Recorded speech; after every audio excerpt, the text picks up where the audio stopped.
আসসালামু আলাইকুম এভরিওয়ান। বিগত বছরের তুলনায় এই বছরে অনেক বৃষ্টিপাত হচ্ছে এবং হয়েছে, যার কারণে বিশেষ করে যারা ছাগল খামারি তাদের জন্য এই বছরটা খুব চ্যালেঞ্জিং হয়ে পড়ছে। তার মধ্যে আমি একজন, কারণ আমার ফার্মের বয়স প্রায় 3 বছর প্লাস। তার মধ্যে এই বছরে যতটা কষ্ট হয়েছে বিগত বছরগুলোতে এত কষ্ট হয়নি, কারণ এই বছরে প্রায় বলতে গেলে প্রায় প্রতিদিনই গড়ে বৃষ্টি আসেই। তারপরেও আলহামদুলিল্লাহ, এটা আমি অনেক আগে থেকে আশ করছি যে প্রচুর পরিমাণ বৃষ্টি হইলে কিংবা বৃষ্টি না থাকলেও ঘাস যদি পর্যাপ্ত পরিমাণ না থাকে তাহলে এই সমস্যার সম্মুখীন হইতে হয়। যার কারণে আমি এই যে জায়গাটা দেখতে পাচ্ছেন, আমি ক্যামেরা ঘুরে ঘুরে দেখাই। এই যে এই বাগানটার মধ্যে টোটাল মিলে প্রায় 53 থেকে 55% জায়গা আছে। পুরোটার মধ্যেই ঘাস লাগানো আছে, কিছু এমনি আগাছা জাতীয় ঘাস আছে, অর্থাৎ ঘাস কেটেও খাওয়ানো যায়, আবার চড়াই খাওয়াইলে খাওয়ানো যায়। সেইভাবেই আমি এই জায়গাটা প্রস্তুত করছি। আবার এই যে দেখেন, এখানকার গাছগুলো একটু বড় হয়েছে, কেটে নিয়ে খাওয়াইছি। এই যে দিক দিয়েও কাটছি, আবার হয়ে যাবে। তো যাদের ঘাসের জমি নাই তারা অবশ্যই ফার্ম করার আগে কয়েকবার ভেবেচিন্তে করবেন। মানে একটা দুইটার বিষয় আলাদা, যখনই আপনার বাণিজ্যিক আকারে শুরু করবেন 30টা 40টা 50টা কিংবা এর চেয়ে বেশি, তখন ঘাস ছাড়া কোনো বিকল্প নাই। ঘাস থাকলে, এই যে ঘাস থাকার কারণে দেখেন ওয়েদারটা সকালবেলা মেঘলা মেঘলা ছিল, তারপরেও এই যে ভেড়াগুলো নিয়ে আসছি, পাশাপাশি যে ছাগলগুলো একটু কম খায় বাড়িতে, ওগুলোকে সাথে করে নিয়ে আসছে, ওরা খাচ্ছে। যেগুলো হচ্ছে বাচ্চা, এই যে ট্রেনিং হচ্ছে, এগুলা এখন নিয়ে আসছি।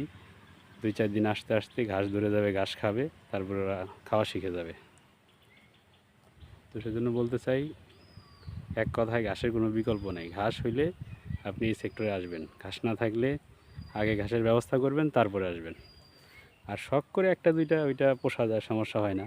বিভিন্ন ধরনের গাছের পাতা, কলা পাতা, আম পাতা, কাঁঠাল পাতা, মেহগনি পাতা এক এক দিন এক একটা করে দিলে মোটামুটি 2 থেকে 3টা ছাগল পোষা যায়। কিন্তু এর চেয়ে বেশি হলে 4টা 5টা, তখন কিন্তু আপনার ঘাসের বিকল্প ছাড়া অন্য কোনো ব্যবস্থা নাই।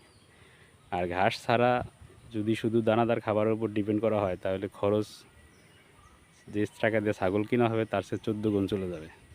6 মাস 1 বছর পর হিসাব করে দেখবেন যে ব্যালেন্স জিরো। যেমন প্রথমে এই ধাক্কাটা আমি খাইছি, ঘাস ছিল না, পর্যাপ্ত পরিমাণ ঘাস না থাকার কারণে অতিরিক্ত মাত্রায় দানা খাবারের পিছনে আমার টাকা খরচ হইতো। আলহামদুলিল্লাহ এখন বলতে গেলে খরচ নাই। আমার এখানে প্লাস 30-40টার মতো আছে, এরকমই থাকে। এর মধ্যে বেশি হলে বিক্রি করে দিই, জায়গার স্বল্পতা ছিল। এখন নতুন করে ঘর উঠাইছি আলহামদুলিল্লাহ, এখন আর বিক্রি করতেছি না। তো রানিং প্রায় 40টার মতো আছে। তো সেখানে আমার টোটালি গড়ে দানাদার খাবার মাত্র 2 থেকে 3 কেজি দিই। তাছাড়া পুরোটাই আপনার ঘাসের উপর। এদের প্রতিদিনকার ক্ষুধার চাহিদা যেটা, সেটা ঘাসের উপরেই ডিপেন্ড করে। এইখানে ছাড়াও আমার আরও 2টা ঘাসের প্রজেক্ট আছে, ওইখান থেকে ঘাস কেটে খাওয়াই, এখান থেকে খাওয়াই, আবার মাঝে মাঝে এখানে ছেড়ে দিয়ে চড়ায় খাওয়াই। এই জন্য আমি বলবো, যারা এই সেক্টরে আসতে চান অবশ্যই ঘাসের ব্যবস্থাটা আগে করবেন। আমার কিন্তু এই জায়গাটা নিজস্ব না, আমি প্রতি বছরে এখানে 7,000 টাকা করে দিই, এই 53 শতক জায়গা।